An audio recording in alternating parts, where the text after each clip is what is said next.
जय हिंद बच्चों, महामना इंस्टीट्यूट के यूट्यूब चैनल में आप सबका स्वागत है।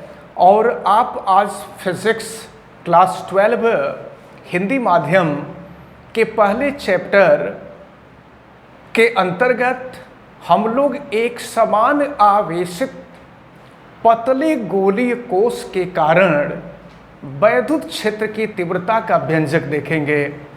हम आपको बता दें कि अगर कोई भी गोलीय कोश एक समान आवेशित, अगर ऐसा कोश जिसकी आकृति गोलाकार हो उसे हम गोलीय कोश कहते हैं, और जब गोलीय कोश पर आवेश दिया जाता है तो यह आवेश एक समान रूप से चारों तरफ फैल जाता है, तो यह एक समान आवेशित गोलीय कोश हो जाता है। और इस गोलीय कोश के कारण वैद्युत क्षेत्र की तीव्रता ज्ञात करनी होती है। वैद्युत क्षेत्र की तीव्रता, गोलीय आवेश के कारण वैद्युत क्षेत्र की तीव्रता 3 स्थितियों में ज्ञात की जाती है। और इन तीनों स्थितियों को जानने से पहले मैं आपको बता दूं कि अगर वीडियो को लाइक नहीं किए हैं तो वीडियो को लाइक करें, चैनल को सब्सक्राइब नहीं किए हैं तो चैनल को सब्सक्राइब भी कर लें, और इस वीडियो को मैक्सिमम स्टूडेंट तक शेयर करें ताकि सबको फिजिक्स का ये टर्म काफ़ी अच्छी तरह से समझ में आए, क्योंकि यह टर्म बहुत ही इंपॉर्टेंट है। बोर्ड के एग्जाम में आपसे पूछा जाता है। और बेल आइकन को प्रेस जरूर कीजिएगा और आवश्यकता समझ में आने पर कमेंट भी कीजिएगा। तो चलिए हम शुरू करते हैं। एक समान आवेशित पतले गोलीय कोश के कारण उत्पन्न वैद्युत क्षेत्र की तीव्रता का व्यंजक। गोलीय कोश के कारण उत्पन्न वैद्युत क्षेत्र की तीव्रता गोलीय कोश के बाहर भी हम ज्ञात करते हैं, गोलीय कोश के पृष्ठ पर भी हम ज्ञात करते हैं, और गोलीय कोश के भीतर भी ज्ञात करते हैं। तो सबसे पहले हम लोग देखेंगे गोलीय कोश के बाह्य बिंदु पर। सबसे पहले हेडिंग हम लोग देखेंगे बाह्य बिंदु पर, यानी गोलीय कोश के बाह्य बिंदु पर वैद्युत क्षेत्र की तीव्रता। तो चलें आप ध्यान पूर्वक देखें। हमने माना कैपिटल R त्रिज्या का कोई गोलीय कोश जिस पर Q कूलाम का आवेश एक समान रूप से फैला हुआ है। इस गोलीय कोश के केंद्र O से कोश के बाहर स्मॉल r दूरी पर स्थित कोई बिंदु P है जहां हमें वैद्युत क्षेत्र की तीव्रता ज्ञात करनी है। इसके लिए बिंदु P से होते हुए हम एक बंद काल्पनिक पृष्ठ खींचते हैं जिसको हम गॉसियन पृष्ठ कहते हैं। और इस गॉसियन पृष्ठ पर हम एक छोटा सा पृष्ठ ले लेते हैं जिसका क्षेत्रफल वेक्टर dA है, और वहां से होकर गुजरने वाले वैद्युत क्षेत्र की तीव्रता वेक्टर E है। तो चलें ध्यान पूर्वक देखें। हम बिंदु B पर यानी गोलीय कोश के बाहर बिंदु P पर वैद्युत क्षेत्र की तीव्रता ज्ञात करने जा रहे हैं। हम मान लेते हैं कि इस बाह्य बिंदु से होकर गुजरने वाला वैद्युत फ्लक्स फाई E है, और आपको पता है कि फाई E वैद्युत flux phi E equal to ये vector E dot vector dA होता है। लेकिन ये बंद पृष्ठ है, इसलिए हम इसका बंद समाकलन कर देते हैं। और आपको हम बता दें कि A dot B equal to AB cos theta होता है, ये आप सबको पता है, जहां थीटा वैद्युत क्षेत्र की तीव्रता और क्षेत्रफल सदिश के बीच बनने वाला कोण है। अब ध्यान पूर्वक देखें आप, ये हो जाएगा phi E equal to closed integral vector E का परिमाण E है, वेक्टर dA का परिमाण dA है, और इनके बीच का कोण cos थीटा है। लेकिन हम आपको बता दें कि जब कोई गोलीय कोश होता है तो वैद्युत क्षेत्र की तीव्रता और क्षेत्रफल सदिश दोनों की दिशा एक ही होती है, और ये बाहर की तरफ होती है। इसलिए यहाँ पर बनने वाला जो कोण होता है वो 0 डिग्री का होता है। अब हम यहाँ से फाई E की वैल्यू हम निकालें तो ये हो जाएगा क्लोज्ड इंटीग्रल E dA और ये हो जाएगा cos 0। आपको पता है कि cos 0 की वैल्यू 1 होती है। अब हम फाई ई की वैल्यू निकालें, हम ई को बाहर कर देते हैं और ये है क्लोज्ड इंटीग्रल, ये हो जाएगा डी ए cos 0 की वैल्यू 1।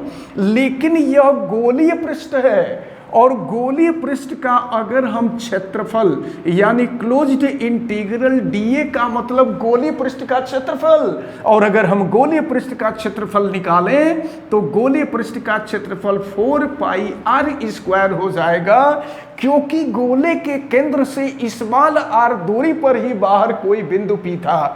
और अब यहाँ क्लोज्ड इंटीग्रल डीए की वैल्यू 4 पाई आर स्क्वायर हो जाएगी।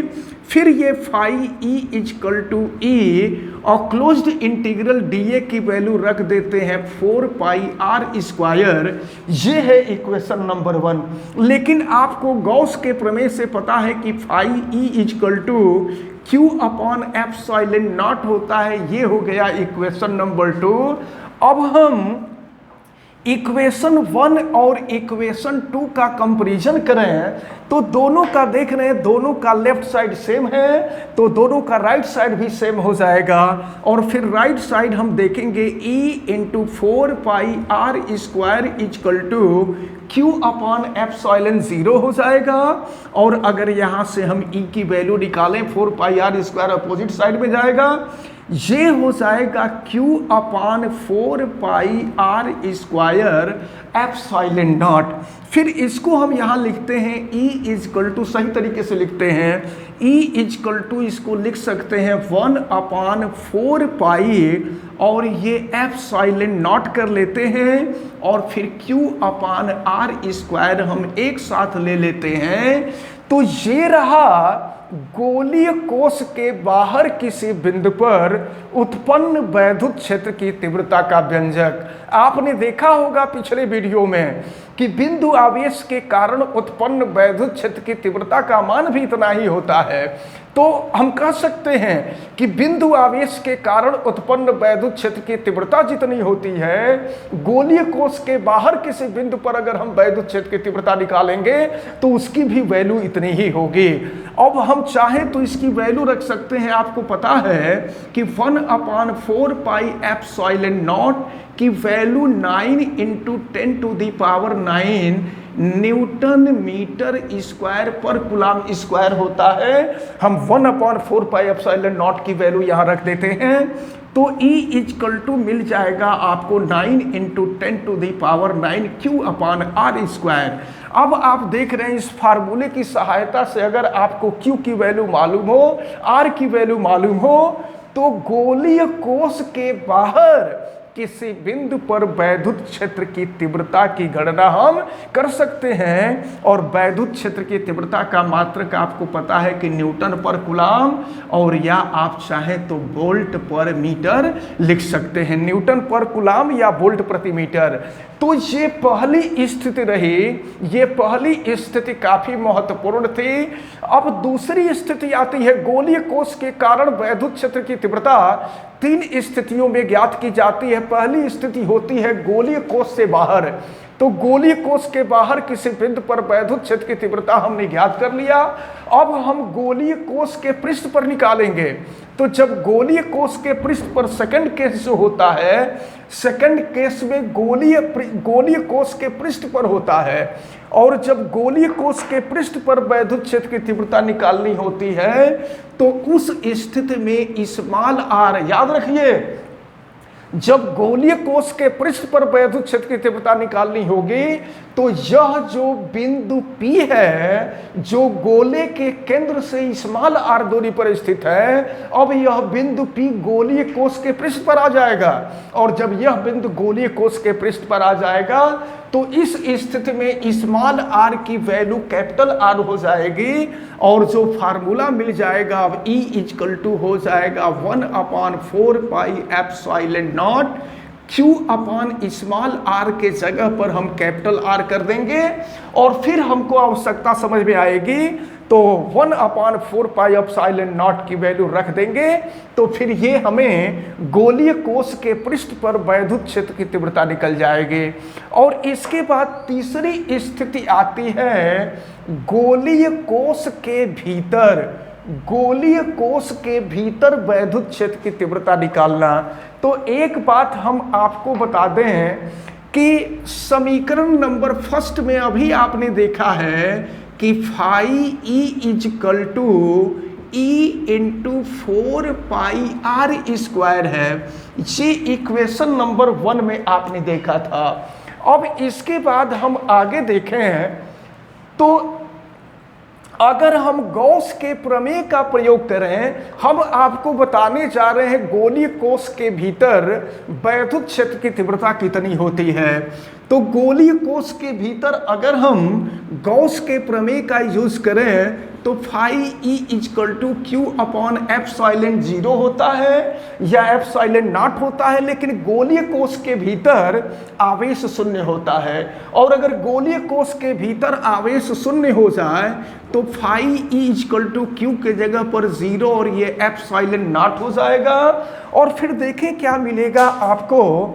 फिर यहाँ अगर हम देखें तो फाई ई इजकल टू हो जाएगा 0, ये हो गया इक्वेशन नंबर 3। अगर हम इक्वेशन 1 और इक्वेशन 3 का कंपैरिजन करें तो कंपैरिजन करेंगे तो हम देख रहे हैं कि दोनों का जो लेफ्ट साइड है, दोनों का लेफ्ट साइड इक्वल है। तो अगर लेफ्ट साइड इक्वल है तो दोनों का राइट साइड भी इक्वल हो जाएगा। और इस प्रकार अगर राइट साइड इक्वल हो जाएगा तो E into 4πr² is equal to 0 हो जाएगा। और यहाँ से E की वैल्यू निकालेंगे तो 0/4πr² हो जाएगा, यानी E की वैल्यू 0 हो जाएगी। यानी हम कह सकते हैं कि गोलीय कोश के भीतर वैद्युत क्षेत्र की तीव्रता शून्य होती है। ये आपसे कई बार बोर्ड के एग्जामिनेशन में, कंपटीशन में भी पूछा गया है कि गोलीय कोश के भीतर वैद्युत क्षेत्र की तीव्रता का मान कितना होता है। तो ये आप अच्छी तरह से दिमाग में रखे रहेंगे, गोलीय कोश के भीतर वैद्युत क्षेत्र की तीव्रता शून्य होती है। और हमें उम्मीद है कि यह एक समान आवेशित पतले गोलीय कोश के कारण वैद्युत क्षेत्र से संबंधित तीनों पार्ट आप सभी लोगों को अच्छी तरह से समझ में आए होंगे। आप अच्छी तरह से तैयार कीजिए। वीडियो को अधिक से अधिक स्टूडेंट तक शेयर करें ताकि मैक्सिमम स्टूडेंट इसका बेनिफिट ले सकें। इसमें से एक पार्ट, जो पहला पार्ट हमने बताया है, ये बोर्ड के एग्जामिनेशन में हमेशा पूछा जाता है, इसलिए इस डेरिवेशन को आप अच्छी तरह से तैयार किए रहेंगे। वीडियो को अगर लाइक नहीं किए होंगे तो वीडियो को लाइक भी कीजिएगा। फिर अगर चैनल को सब्सक्राइब नहीं किए हैं तो चैनल को सब्सक्राइब भी कर लीजिएगा, बेल आइकन को भी प्रेस कर लीजिएगा। और आप सभी लोगों को जुड़ने के लिए बहुत बहुत धन्यवाद। जय हिंद।